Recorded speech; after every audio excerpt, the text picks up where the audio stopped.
السلام علیکم ورحمۃ اللہ تعالی وبرکاتہ۔ جیسا کہ آپ تمامی حضرات کو معلوم ہے کہ رمضان المبارک کا مقدس مہینہ ہمارے درمیان ہے اور ہم اس کی تمام توانائیاں دیکھ رہے ہیں، چاہے وہ صبح سحری کا وقت ہو، چاہے افطار کا وقت ہو، چاہے شام کی نماز ہو، چاہے صبح کی نماز ہو۔ الحمدللہ مسجدیں کھچا کھچ نمازیوں سے بھری ہوئی ہے، کہیں تل رکھنے کی بھی جگہ نہیں ملتی۔ پرانے نمازی بیچارے جو پہلی سب کے نمازی تھے، اب سب سے لاسٹ سب میں ہیں، چونکہ وہ تھوڑا سے اگر تاخیر ہو جائے تو نئے نمازیوں سے پوری مسجد بھر جاتی ہے۔ نمازیوں کا سیلاب آنے والا ہے، سنا ہے کہ رمضان آنے والا ہے، مسجدوں کے صحن کو اور وسیع کر دو، ایک ماہ کا مسلمان آنے والا ہے۔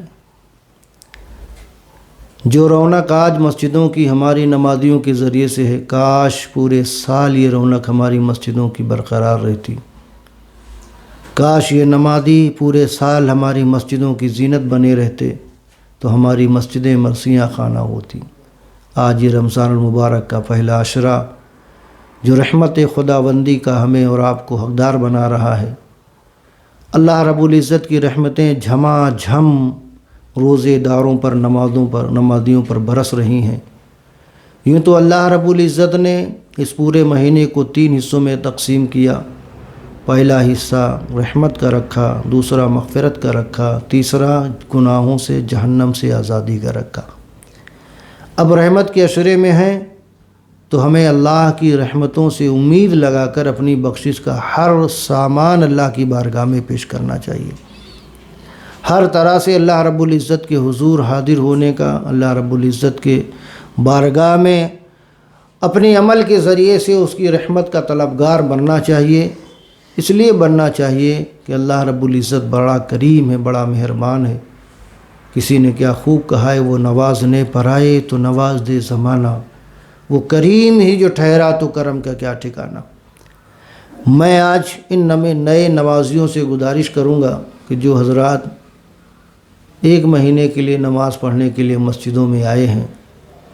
وہ اپنی پوری نماز پڑھیں، کوئی نماز چھوڑے نہ فرض چھوٹے، نہ سنت چھوٹے، نہ نفل چھوٹے، اور تھوڑا سا 5 منٹ 10 منٹ پہلے مسجد میں کوشش کریں کہ آ جائیں۔ اب آپ سوال کرو گے کہ 5 منٹ 10 منٹ مسجد میں پہلے آنے سے کیا فائدہ ہوگا، تو میں آپ کو یہ بتانا چاہتا ہوں کہ 5 منٹ 10 منٹ آپ مسجد میں اگر پہلے آئیں تو آپ اپنی فوت شدہ نمازوں کو اللہ کی بارگاہ میں پوری فرمائیں، یعنی جو آپ کی نمازیں قضا ہو گئی ہیں، آپ ظہر میں آئیں، 5 منٹ پہلے آئیں، ظہر کی سنت پڑھنے سے پہلے 4 رکعت نماز فرض قضا کی نیت باندھ کے پہلے اسے پڑھ لیں، پھر آپ جو سنت مؤکدہ پڑھیں، پھر آپ جو سنتیں وہ پڑھیں، پھر اگر آپ کے پاس وقت موجود ہے تو پھر آپ پھر ظہر کی جو فرض قضا آپ کے ذمے باقی ہے وہ پڑھیں۔ مثال کے طور پر آپ اندازہ لگا لیں کہ ہماری 20 سال کی نماز قضا ہے اور 20 سال کی قضا نمازیں آپ کو پڑھنی ہے، تو آپ جوڑیے کہ ایک دن میں آپ کو کتنی نمازیں پڑھنی ہیں۔ صبح کی 2 رکعت، ظہر کی 4 رکعت، عصر کی 4 رکعت، مغرب کی 3 رکعت، عشاء کی 4 رکعت اور 3 رکعت وتر، سب ملا کے کتنی ہو گئی؟ صبح فجر کی 2، ظہر کی 4 6، عصر کی 4 10، مغرب کی 3 13 اور عشاء کی 5 7، 13 7 20 رکعت نماز ہمیں ایک دن کی قضا نمازیں بنتی ہیں۔ اب ایک دن کی قضا نماز کوئی بہت بڑی بات نہیں کہ میں ایک دن میں پڑھ نہیں پائیں گے۔ اگر آپ ظہر میں آئے تو ظہر کی کئی دن کی آپ پڑھ سکتے ہو۔ آپ نیت باندھیے، ثنا پڑھیے، سورہ فاتحہ پڑھیے، جو سورہ آپ کو یاد ہو پڑھیے، اور آپ اتحیات میں جائیے۔ اتحیات میں جانے کے بعد، اتحیات پڑھنے کے بعد اگر آپ کو کچھ نہیں پڑھنا، آپ کے پاس وقت ہے تو آپ اتحیات پڑھ کر بھی سلام پھیر سکتے ہیں، اتحیات پڑھ کر بھی سلام پھیر سکتے ہیں قضائے عمری میں۔ آپ قضائے عمر ہی پڑھ رہے ہیں، چونکہ جلدی جلدی آپ کو پڑھنا ہے تاکہ 20 سال کی نمازیں ہو جائیں، تو اس تخمینے کے حساب سے اگر آپ نماز پڑھیں گے تو انشاءاللہ پورے مہینے میں کم سے کم کچھ نہیں تو سال 2 سال کی قضا نماز آپ ضرور پڑھ سکتے ہیں۔ جہاں آپ نفل پڑھیں گے اسی جگہ پہ آپ اس وقت کی قضا نماز کی نیت باندھیں۔ جہاں آپ کو اور نمازیں پڑھنی، مان لیجئے رات میں آپ سحری کے وقت جلدی اٹھ جاتے ہیں تو الحمدللہ اگر آپ جلدی اٹھ گئے تو آپ فارغ ہونے کے بعد آپ اپنے تمام کام سے مشغول ہوں، اس سے فراغت کے بعد منجن و برش کرنے کے بعد سحری سے پہلے آپ کھڑے ہو جائیں، سب سے پہلے 2 رکعت نماز مصطفیٰ جان رحمت کی پیاری پیاری نماز تہجد بھی ادا کر لیں۔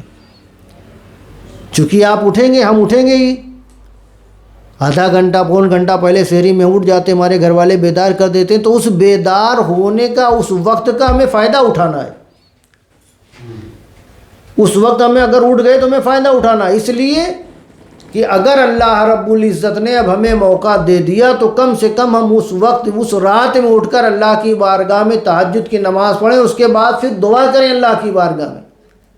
اللہ کے پیارے حبیب صلی اللہ تعالیٰ علیہ وآلہ وسلم نے خود ارشاد فرمایا کہ تہجد کے بعد جو بندہ اللہ کی بارگاہ میں دعا مانگتا ہے وہ دعا اللہ کی بارگاہ میں مقبول ہی ہوتی ہے۔ تو جب ہم اس یقین کے ساتھ اللہ کی بارگاہ میں حاضر آئیں کہ ہماری دعا اللہ کی بارگاہ میں مقبول ہوگی تو ہم ایسے موقع کو جانے نہ دیں۔ آج ہم دیکھتے ہیں کہ لوگ گھر بنواتے ہیں، گھر بنوانے کے بعد اپنے دروازے پر گیٹ کے اوپر لکھتے ہیں ھذا من فضل ربی، یہ میرے رب کا فضل ہے۔ دیوار و در پر لکھا دیا میرے رب کا فضل ہے، دیوار و در بول رہے ہیں یہ میرے رب کا فضل ہے، دنیا دیکھ رہی اس پہ لکھا میرے رب کا فضل ہے۔ لیکن میں کہنا چاہوں گا فضل کیا ہے؟ اچھے مکان بنانا ہے فضل نہیں ہے، مال جمع کر لینا فضل نہیں ہے،